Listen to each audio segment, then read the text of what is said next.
Welcome to the Milestones Motivation and Money Podcast, hosted by Angel Radcliffe. Tune in as we discuss finances, success stories, and inspiring vibes that will help nurture growth.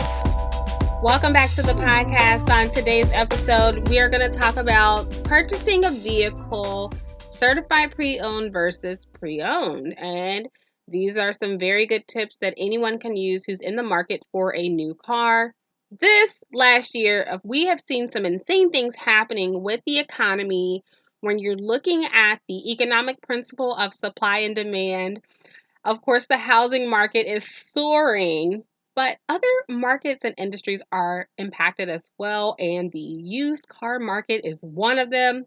So if you've been paying attention to trends, let's go back to mid-2020, where let's take a look at the rental car industry. No one was renting cars. All of the rental places were getting rid of their inventory because they had inventory sitting. And of course, they tend to replenish their inventory occasionally, I say every year, every other year. And if no one's renting the cars and they're like, why are we just holding on to these cars? They start selling cars like crazy. And then this is going to be a little bit of a backstory before we get into it. But as travel started to pick up, once the vaccines came out and things are starting to get back to normal, now there's a shortage with the rental cars. And then you probably saw prices skyrocketing just to rent a car because they don't have enough inventory. So there goes that principle, supply and demand. Well, let's look at used car lots. Not even a used car lots in general, right? One would think with the year we had in the pandemic, people losing their jobs, people sitting at home, that no one's really in the market for another car, a new car, or what are you going to do with it? We've been at home all this time. Most people are still working remote. So this one is really tricky. It's hard to understand. It will be very interesting to read the case study on this in a few years. So I received an email back in December from the car dealership where I purchased my vehicle. I purchased my car in August of 2019. So hasn't been that long, been a year and a half. Well, coming up on 2 years. So at that time, a little bit over a year. And the email said they were looking to purchase my car. And they were running out of used inventory. They were willing to pay me more than I paid for the car in 2019. So initially, I was like, is this some sort of spam? What's happening? I emailed the dealership because I'm like, I don't know if I'm being spammed. And they said no, they don't have a lot of inventory. They're trying to get cars on the lot. Well, I couldn't sell my car because then I wouldn't have a car, period. I only have one vehicle at the moment. So a few months go by. My sister's visiting. My sister's in the market for another car. Her car is having some issues. We're going around. We went to maybe 5 or 6 dealerships. Every dealership that we went to, and this was April of 2021, every dealership we went to, they said, oh, we don't really have any used inventory. The only thing they had were brand new cars. They said everything's been selling out the last few months. And of course, in my mind, people who know me, they know I'm a conspiracy theorist. I'm like, this is a sales tactic. They're just saying they don't have any used cars. They probably haven't listed them on the website. They're trying to get her to buy a brand new car, which I always say, never buy a brand new car. You do not want to eat up that depreciation. And so I'm telling my sister, I'm like, they're lying. They are lying. After maybe the 4th or 5th dealership, and this was a common theme, I said, okay, maybe they're not lying here. Something weird is going on. Come to find out, what has happened over the last year, aside from the pandemic, we've had these economic stimulus payments. People who own businesses have gotten so many grants. People have used that money to either buy a second car or either buy a car, period, or maybe something's happened to their car. So actually, people have been buying cars. And that is not something I would have expected to really take off like it did. So especially with all of these different stimulus payments that came out, I think the last one, it was like $1,400 like per person in your household. So think about someone who has like 4 kids, a couple that has 4 kids, all of the money that they receive, like, hey, they're like, all right, let's invest in maybe a second car, SUV or another SUV or a van or whatever the case may be. But anyhow, dealerships are running low on cars. They're now trying to purchase cars for more than the value because, again, supply and demand. If you're trying to purchase a vehicle on your own, you may notice um, you may have to offer a little bit more than the car is worth to actually get the car, because that's what's happening. That's a trend similar to the housing market, how you have the buyers offering more than the asking price because you can't necessarily find another vehicle or find what you want. So what happens? Then you start negotiating, right? So let's talk about when you're in the market for a car. I always say look into certified pre-owned. I never advise for anyone to purchase a brand new vehicle. Again, you're eating up too much depreciation. The car depreciates as soon as you drive off the lot with a brand new car. And typically, it's going to take a year or two, depending on the make, model, for that depreciation to go down. The cars that depreciate the fastest are typically luxury vehicles. And I always say if you're crazy enough to buy a brand new luxury vehicle, I hope that you are financially blessed to really take that hit because it's insane, right? So I want to talk about my car journey. My I do own a luxury vehicle. I always like to point that out, but I'm very smart about it. And I don't think that there's anything wrong with owning things that are luxury, as long as you're smart about it, as long as you have your finances in order. This is my second luxury vehicle. My first luxury vehicle was an Infiniti um, FX35, which they renamed to the QX70, I believe, and then they stopped making those cars in 2017.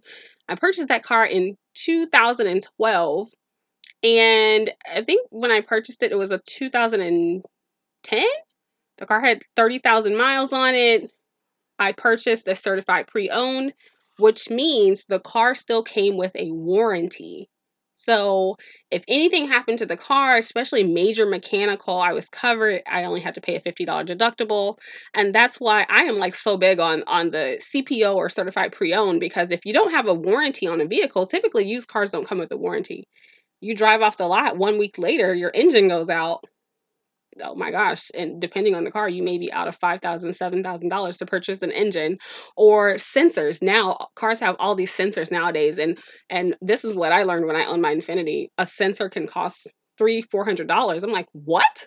For a sensor? So that can be like something that has to do with your backup camera or the side sensor. So now the mirrors on your car, your side mirrors now have sensors that can detect cars on the side of you. There's so many new features with vehicles now which require a ton of sensors, but the your deductible from your warranty covers that as well. So many advantages, but we're going to get into pros and cons, pre-owned versus CPO. Here's the thing. When you think about a certified pre-owned, there's a bit of a caveat. You can't just go out and purchase a Lexus from a Ford dealership. You have to purchase Lexus from Lexus in order for it to be a CPO or a certified pre-owned vehicle. Meaning, whichever manufacturer vehicle that you're trying to purchase, you have to purchase at that particular manufacturer's dealership. It doesn't matter if it's the original dealership where the car came from, it just has to be from that particular brand. So, same as if you were going to purchase let's just say a Ford. You can't go to Mercedes and say, I want to buy a Ford and I still want a warranty. Only Ford can guarantee you that warranty as a pre-owned car. So the certified pre-owned cars are typically like gently used. They tend to not have a lot of mileage on them. They have to go through this rigorous inspection that makes sure nothing's wrong. You have your tires in order, your brakes are in order. Everything's like great with a car. It's almost like purchasing a new car because that's how thorough they are with the inspection to make sure it's ready to go for the next owner. Typically, CPO vehicles have only had one owner. Here's a trick that I learned. If you're in the market for a car and you want a nicer car, because 80% of the time CPO will only apply to luxury vehicles. If you go to the dealership and they tell you they don't have any used cars available, because right now it's a high possibility that they won't, or if they don't have the one that you want, or the price isn't like right where you want it, luxury dealerships, not even all dealerships, offer loaner cars when you're getting your car fixed, right? You can ask them if they're willing to sell one of their loaner vehicles. A lot of people don't know that. One of my friends in car sales told me that you can get a way better deal on a loaner vehicle than a standard used vehicle on the lot. And so that's what I did with my second vehicle. I purchased a Mercedes SUV in 2019, and my max that I wanted to pay, I'm not going to mention how much it was, but I had a cap on how much I wanted to pay for the vehicle. Every dealership I went to, they were giving me absurd prices, and I went to one particular dealership. They were able to meet me at that particular number, and they sold me a loaner car, a certified pre-owned, which means my car still has a warranty, and haven't had any issues. I've owned the car for almost 2 years now, but you're going to get a way better deal if you go that route. So, again, the inspection is a huge advantage to having that certified pre-owned vehicle. If you're purchasing a used vehicle on your own, typically you're having to shell out money to have that vehicle independently inspected, unless you're a mechanic or someone in your family, or you can take it somewhere for free, which very few places will check out your car, a thorough inspection for free. So if you're buying a used car and you're looking on all these different sites, typically most people would like to compare 3 to 5 vehicles. Are you going to pay to have 3 to 5 vehicles inspected? That's the disadvantage number one of buying just a regular used vehicle versus a certified pre-owned. They already have the report there for you at the dealership to check out all of the most recent repairs, everything that's happened, and status of the car. So it's like, hey, show me the Carfax. It's beyond show me the Carfax. Again, you're going to have the warranty. Typically, depending on the year of the car, you may get an additional 2 to 5 years warranty on the car, and that can go years and it can go mileage. Every manufacturer has their different terms, so make sure you pay attention to that. We talked about the price tag, roadside assistance. And of course, this is something that you can purchase on your own through AAA or even as an added benefit through your insurance company. But when you have a CPO vehicle, typically you will have some sort of like roadside assistance, 24-hour roadside assistance that comes with it. So definitely check that out. If you've never heard of CPO or certified pre-owned, it's okay. Do some research. I'm giving you some tips here. Contact your dealership for whatever car you're in the market for. Ask if they offer CPO vehicles. They'll know exactly what you're talking about. So they can tell you yes or they can tell you no. But the point is, don't buy a vehicle without a warranty. Now, of course, if you're just looking for a quote unquote beater, so a car that's 10 years old, 15 years old, you're definitely not going to get a warranty on that unless you purchase an independent warranty.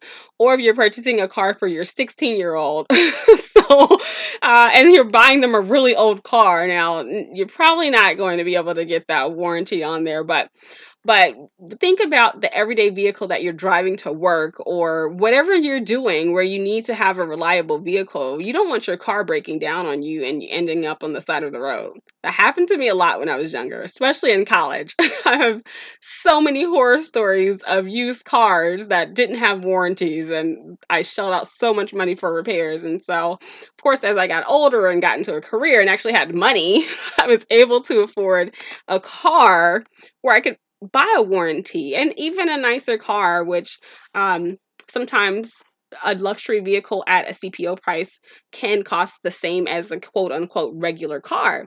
So I want to go back to when I was looking for a car. I told my friends, I'm like, I'm going to get a Honda. I'm going to get a Toyota Prius. I was looking at just normal vehicles, the Toyota Camry. And I had no idea, like, regular cars cost so much money, 1, 2 years old. And I said, why would I pay this much money for a Honda when I can buy a certified pre-owned Infiniti or a certified pre-owned BMW, Lexus, Mercedes for the same price? And so it's like personal preference of mine. I was like, I'm getting a better quality vehicle at the same price and I still have a warranty. So do your research to make sure that you can find the car that you want. You don't always have to buy a lower level brand car. You can find something that you want in your price range if you know what questions to ask. So, I hope these tips have been good for you and you learned something new today. Certified pre-owned cars versus pre-owned cars. I'd love to come back and talk about the things that you need to do to even be pre-approved for a car loan. And because one thing I always say when you're looking for a car, make sure you're walking into the car with your financing already approved. Don't let the dealership run your credit because they're going to run it through 20, 30 different banks. Make sure you have that in order, but we'll do another episode and we'll talk specifically on how do you actually go about getting your own financing and walking in with that blank check and negotiating. And actually, I think this is going to even be a live episode. So if you haven't joined the Facebook group, make sure you join us on Facebook, Milestones, Motivation, and Money, for those special live stream episodes. And we will talk about financing. Maybe we'll get a car specialist on and we'll talk about why it's important to walk into the dealership with your own financing and how it gives you, the consumer, more power to negotiate. You have that leverage then because they know you're not playing games, right? So again, thanks so much for tuning in. This is a bonus episode, certified pre-owned vehicles versus pre-owned vehicles. Hope you learned something new. Leave a review. Catch you on the next episode. Thanks for listening. Stay connected with Angel online on Instagram, Twitter, and Facebook at Miss RMBA. That's MISSRMBA. Be sure to subscribe and review. Join us next time as we continue to empower you through milestones, motivation, and money.